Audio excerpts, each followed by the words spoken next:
Tunnel climb. This month's Dog Sport 101 is BarnHunt. This sport takes the terrier's old job of getting rid of rodents and opens it up to any and all dogs while protecting the rats in the game. This video will go over the 2025 updates to the BarnHunt rulebook, which will go live on May 28, 2025.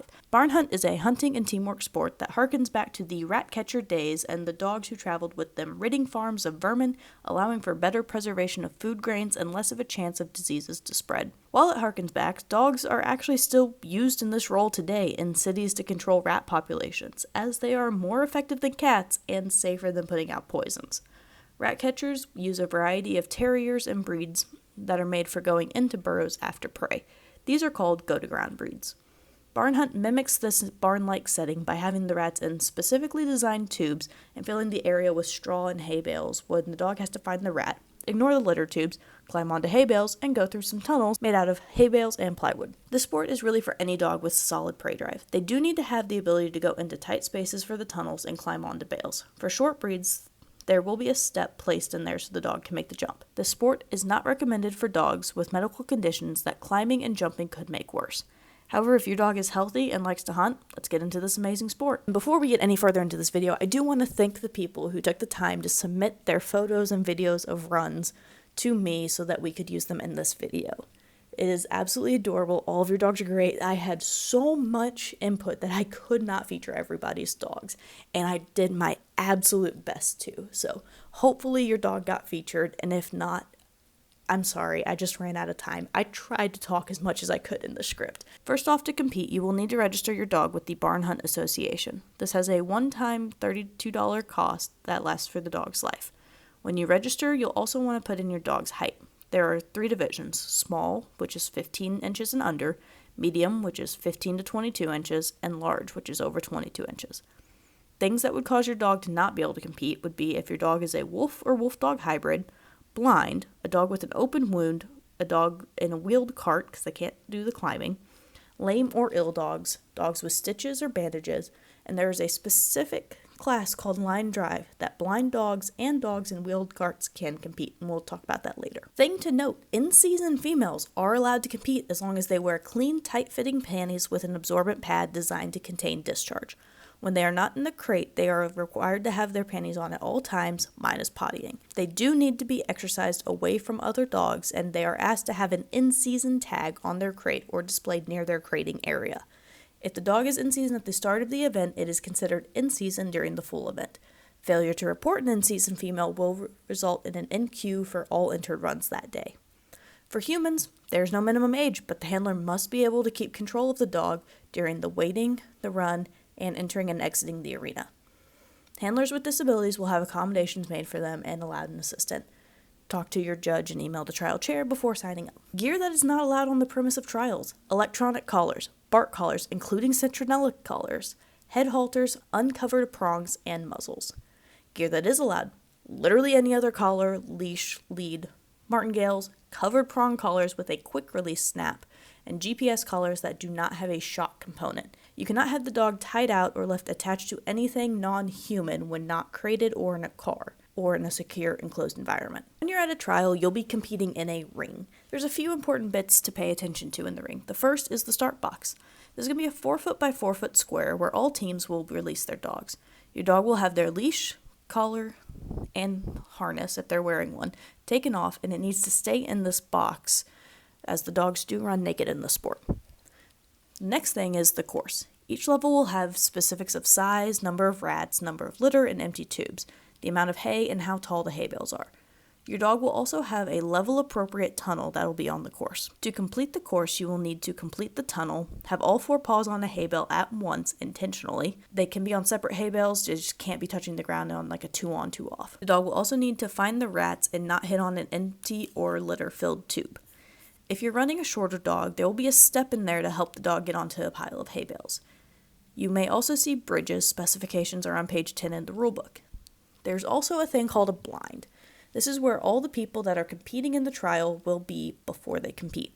No phones are allowed to be used in the blind or communication devices. This will result in a verbal warning and then an NQ for your run, and you can be removed from the event if you continue to ignore that rule. You are allowed to have a bait bag or toy in the blind as long as it doesn't make noise, but you have to remove it before you go into the ring. There will be a table outside the blind that you can put the treats and toys on before you go into the ring. And when you head into the ring from the blind, you cannot detour to talk to other people or even hand off your phone. You can carry your dog into the ring if it is comfortable for the dog.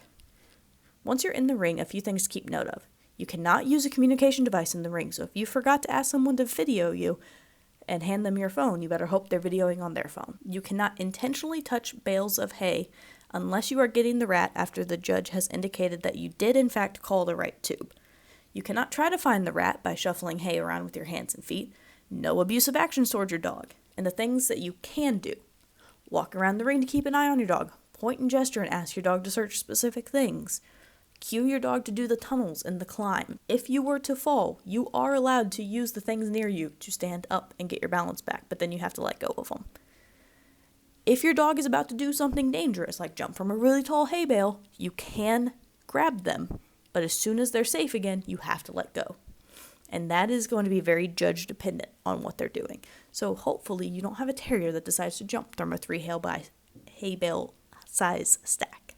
If you have any questions, you are allowed to ask the judge when you're in the ring. They may not answer, but you can ask.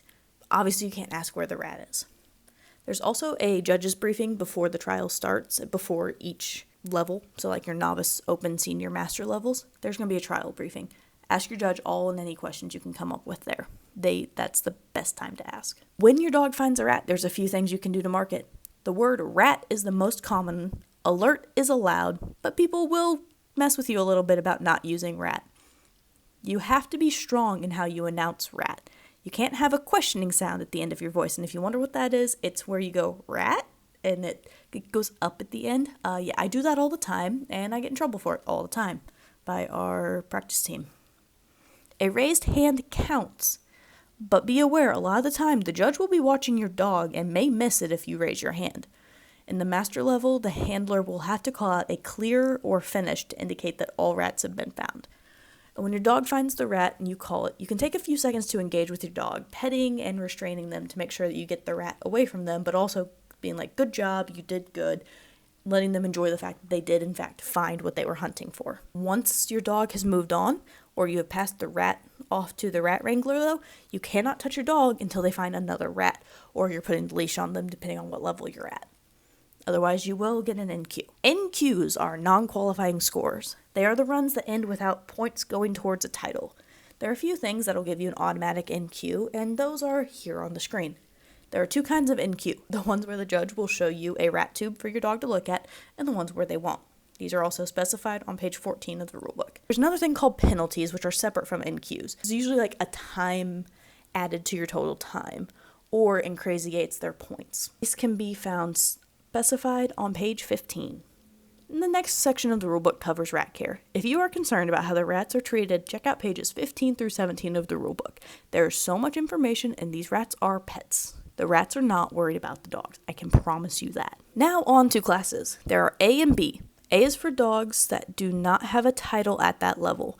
B, the dogs have completed a title at that level and they're getting the other titles. Explaining this can get pretty tricky, but lucky for us, BHA has made this amazing flowchart that is currently on screen to assist in understanding how the classes work. You can also email the trial chair or talk to a local club for specifics on your situation. Breaking into each of the levels can get weedy really quick. So this is going to be a high-level overview. You can see the in-depth versions on pages 18 to 20 of the rulebook with an overview graphic being on page 24. There are 2 types of classes that you can compete in. There are regular classes and non-regular classes. Your regular classes we'll talk about first. There's the first one called Instinct. This will be 3 tubes with 1 empty tube, 1 tube with litter, and 1 tube with a rat, and a cradle. And this is like a little device where the tubes are set around. There will be some hay and hay bales around it, and the cradle is in the middle of the ring. It's a little bit more obvious to the dog that that's what they're supposed to be checking out. This level has a 1-minute time limit. The next level you'd go to, or you could start at, because you can skip to Instinct, is Novice. You'll have a 2-minute time limit. There can be 20 to 30 bales on the course, and there will be 1 litter, 1 rat, and 1 empty tube. The tunnel at this level is a straight shot that's the length of 1 to 2 hay bales. Moving on, you will have Open. That's a 2.5-minute time limit. There can be a 2 bale height limit with 25 to 40 bales on the course. The tunnel will have one turn in it being about 8 to 10 feet long, and there will be 2 rats, 3 litters, and 0 empty tubes. After that, you've got Senior, which will have a 3.5-minute time limit. The bales can be up to 3 bales tall, with 35 to 55 bales on the course. The tunnel can have 1 to 2 turns and will be 12 to 18 feet. There will be 4 rats and 4 litter tubes with 0 empty tubes. Finally, you have Masters, which will have a 4.5-minute minus a specific thing called an REMX title, and we're not going to get into that in this video. So you'll have 4.5 minutes, and there will be at least 55 hay bales on the course. The bales can be up to 3 high, and the tunnel can have 2 to 3 turns, and it being 14 to 22 feet long. There can be 1 to 5 rats on the course, and 3 to 7 litters, and no empty tubes, which is why you have to call finish at the end, because you don't know how many rats are going to be out there. Moving on to non-regular classes. The most common one you'll see is called Crazy Eights. There's another one called Line Drive that I actually haven't gotten to see in person yet. A point to note on the non-regular classes, your dog does not have to have a different title in BarnHunt before entering these classes. Crazy Eights is really, really fun to watch. There will be 8 rats, 4 litters, and 0 clean tubes. The bales can be up to 2 tall, and the tunnel will have 1 to 2 turns and be 12 to 18 feet. You only have 2 minutes to see how many of these 8 rats your dog can find without hitting on a litter tube. Again, it is a blast to watch. Line Drive, again, is not really at a lot of events, but you might run into it. And if you've done nose work or scent work before, it's kind of similar to a container search. I'll have a screenshot to show the setup for it on the screen, but the dog will have 1 minute. There can be 7 to 11 bales at 2 bales tall. There will be 4 rats and 5 litters with no clean tubes. And it appears that the point of the game is to find all 4 rats and not hit on a litter. If and when you make it to nationals, there are 3 specific championship titles that can be awarded. They are on page 23 of the rulebook. And thinking about awards and placement, there are a few that are given out. All qualifying scores will get a Q ribbon in regular and non-regular classes. These can vary in color from club to club. Placement ribbons are not awarded at instinct level. Breaking this down a little bit farther, in Class A you will have placements from 1st to 4th that are separated into their height divisions. So if you remember when you signed up, you put in your dog's height, that's where this comes into play. There's also a high-end class, which is the fastest dog in that class, which is your Novice, Open, Senior, Master. Fastest dog will get the high-end class. And if in some unlikely event there is a tie for the 1st to 4th placements, there will be a single rat hidden on an available course, preferably one of that level, and the fastest dog will get the placement. So the dogs that are in the tie will run again to try to find this single rat. There won't be a litter, there won't be a clean tube, it'll only be a rat out there. Because again, we don't want to take up too much time to do a tiebreaker. In Class B, you will have placements from 1st to 4th, but every height group will be competing against every other height group. So there's only going to be 1 first place, whereas in Class A there could be 3 different first place for small dogs, large dogs, and medium dogs. Master B class is the only one separated by height. High-end class can be awarded to Novice to Senior in place of or in addition to a first place ribbon. Clubs are also allowed to choose to give a reserve high-end class B in addition to the second place ribbon. Clubs are allowed to offer an REMX qualifying title or ribbon. That the only real restrictions is it can't be brown and there's no extra placement ribbons awarded. In Crazy Eights, you will receive qualifying score ribbons, and clubs can offer a clean run, or bonus token, or ribbons, but there are no placements at this level. And a clean run would be your dog finds all 8 rats in under 2 minutes. In Line Drive, there are 1st to 4th placements without height being taken into account. So like Class B, where it was all the heights competing against each other. Now, how do we get started in BarnHunt? That is honestly the hardest part of the sport, is finding a place to practice. Because you do want to practice with your dog on live rats. You don't want to train them to alert to litter, because then you're never going to get anywhere.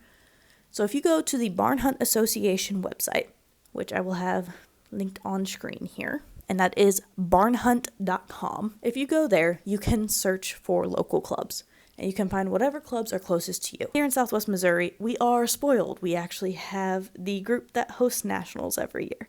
So they have a building and they host practices multiple times a month with trials almost every single month. You might have to drive a little bit if you want to participate in this sport. So if you can find a club and you can join a club and you can volunteer, it might make it easier for you to get into a practice. And that's really it. This is a very instinctual game. Majority of it is learning how your dog is going to tell you that they found the rat and figuring out how to communicate to them the other things that they need to do with the climbing, which usually happens when they're searching for rats anyway in the tunnel. Some dogs do learn that the tunnel never holds a rat in a trial, so they sometimes don't want to do the tunnel. And then you will find creative ways and practices to entice them to do the tunnel when it's a trial day. All of these things can be worked out with your local BarnHunt club. And that's really it. BarnHunt, it's a very instinctual game. It's a very fun game. And if you have seasonal allergies, you will definitely want to bring your medication and possibly wear a mask, especially if you're competing indoors, because there's a lot of dust and hay and grossness in the air. Overall, it's a fun sport. As you can see in this video, we've had a ton of people submit their photos and videos to help us make this video. And if you did find your dog, shoot us a screenshot. And you can find us online at dogsportsevents.com and on Facebook at Indie Dog Sports Events and the Athletic Bark Brigade. Come in, share your wins, join us in all of the chaos of dog sports that we do, and we will see you next month. Bye.